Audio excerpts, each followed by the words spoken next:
We live in a world where promises are often treated lightly. Marriage vows are made and broken. Decisions for God are made on Sunday but forgotten Monday morning. It's easy to go through the motions, to play church, and then live just like the rest of the world during the week. But God doesn't take our words lightly. The Bible actually makes it pretty clear that God remembers every promise we make, big or small. Breaking a promise isn't just a slip-up, it's a lie, and lying is a sin.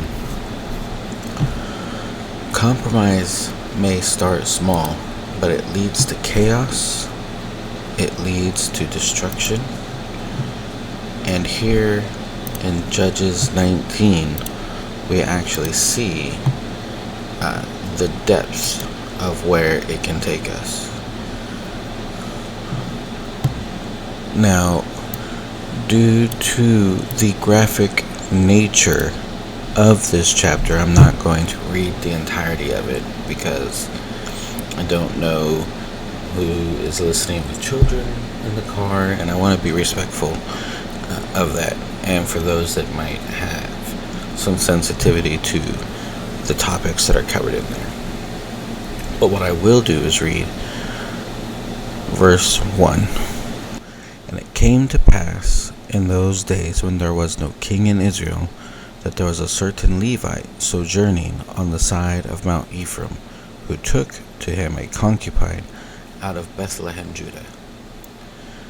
Now, this verse continues on with an overarching narrative in Judges. If we read the book of Judges, we see two critical things throughout. Israel did evil in the sight of the Lord, and they turned away from God. We see this as a key mentioning here in Judges chapter 2, verse 11. And the children of Israel did evil in the sight of the Lord and served Balaam. Then in verse 2, and they forsook the Lord God of their fathers, which brought them out of the land of Egypt, and followed other gods, of the gods of the people that were round about them, and bowed themselves unto them, and provoked the Lord to anger. See, they had turned from the covenant that just in the book before we read that they had made. They promised to serve the Lord and obey his voice. You can read that in Joshua 24, verses 24 and 25. They made the covenant. They said they'd forget their own desires, their own wants, and do whatever the Lord wanted them to do. But by Judges 1:27, they didn't drive out the Canaanites as the Lord commanded. Instead, they let them dwell with them in their own towns. They mingled together. And then we see in Judges 17:6, every man did that which was right in his own eyes. That is the time that we're living in today. We do whatever we feel is right.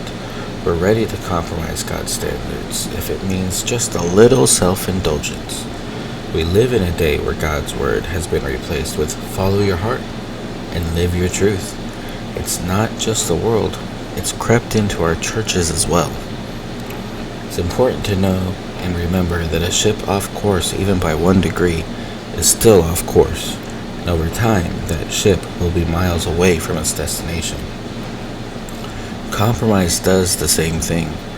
Just a little bending of God's word, just a little bit of what I want over what God wants is enough to lead us far from him.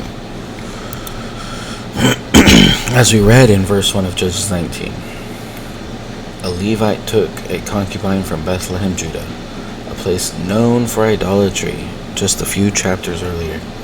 He compromised by entering a relationship with someone not committed to God, and it led to heartbreak.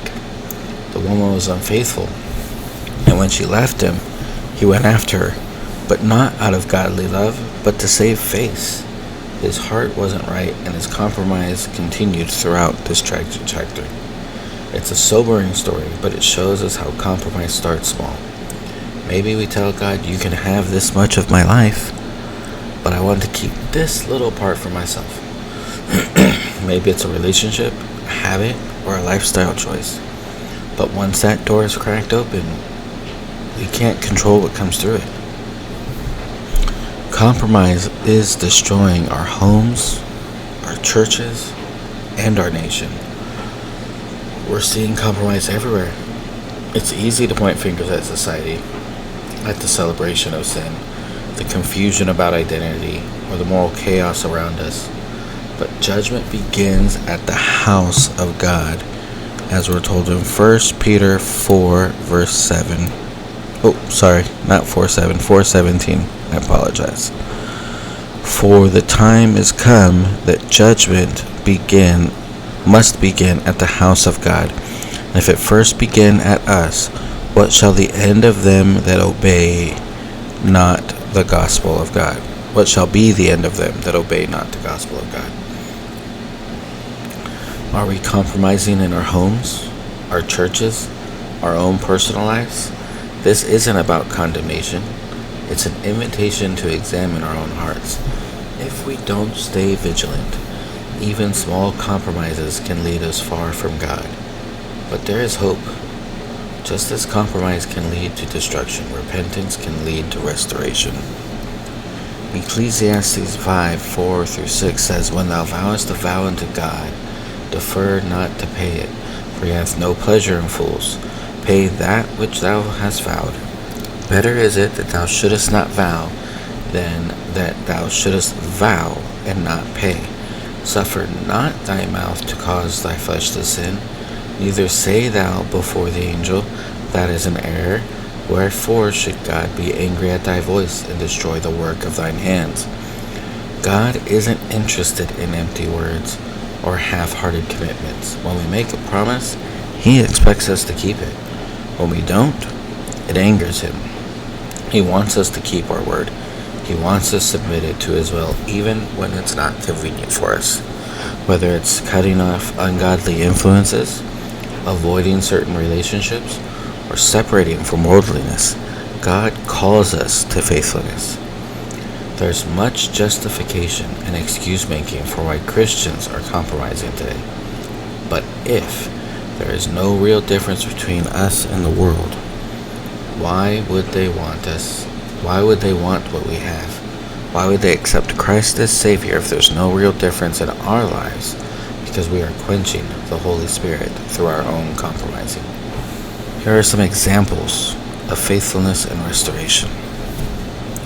God doesn't play games with our words, and neither should we. Let's look at Peter. He said he'd never deny Jesus, yet he did it 3 times. He even gave up on the ministry, saying, I go a-fishing. But he repented. The Lord restored him, and he preached at Pentecost where 3,000 were saved. God wants to restore you too. He's waiting for you to come back to Him. We see in 2 Timothy 2:13 that if we believe not, yet He abides faithful, He cannot deny Himself. Which means, even when we're unfaithful, God remains faithful. When we break our promises, God keeps His. As preachers of the past used to say, if you don't mean it, don't say it. But if you say it, you better mean it. So what can we do? We've already been reminded that when we're unfaithful, God remains faithful. We saw that in 2 Timothy 2:13. So if you've compromised, if you've broken promises, you don't have to stay down. 1 John 1:9 says, if we confess our sins, He is faithful and just to forgive us our sins and to cleanse us from all unrighteousness. 2 Chronicles 7:14 promises, if my people which are called by my name shall humble themselves and pray and seek my face and turn from their wicked ways, then will I hear from heaven and will forgive their sin and will heal their land. This is an invitation, not just for those who've fallen far, but for anyone who feels the temptation to compromise. If God is calling you to renew your commitments, don't ignore that call. God hasn't given up on you. Remember, God's grace is greater than our failure, and restoration is possible, but it begins with repentance. The message of Judges 19 is sobering, but it points us to the need for faithfulness to God's word and our commitments to Him. In a world full of compromise, God calls His people to stand firm, to keep their promises, and to live lives that are truly different from the world around us. Don't just shut this off and go about your day. I urge you to take time and examine your heart. Look for areas where you might have compromised, promises you might have broken. God is waiting with open arms to restore you, and all it takes is genuine repentance and a commitment to follow Him fully.